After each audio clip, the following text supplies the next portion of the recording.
திருப்புகழ் 414. கீத வினோத மெச்சு குரலாலே கீறுமை ஆர் முடித்த குழலாலே நீதி இல்லாத அழித்தும் உடலாதே நீ மயில் ஏறி உற்று வரவேணும் சூது அமர் சூரர் உட்க பொறு சூரா சோணகிரியில் உற்ற குமர ஈசா ஆதியர் காது ஒரு சொல் அருள்வோனே ஆனைமுகார் கனிட்ட பெருமாளே. ஆதியர் காது ஒரு சொல் அருள்வோனே ஆனைமுகார் கனிட்ட பெருமாளே நீ மயிலேறி உற்று வரவேணும்.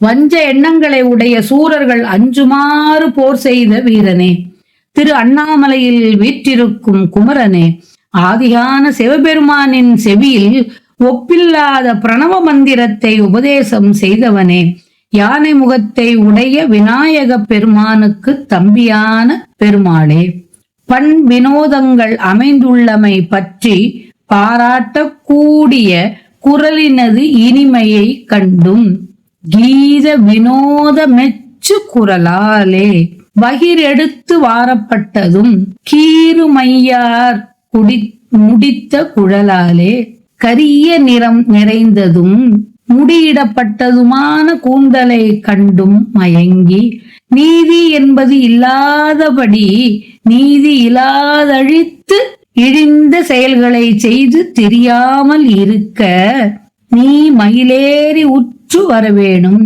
நீ மயிலின் மீது ஏறி உள்ளம் பொருந்தி வருதல் வேண்டும். ஆனைமுகார் கனிட்ட பெருமாளே நீ மயிலேறி உற்று வரவேணும்.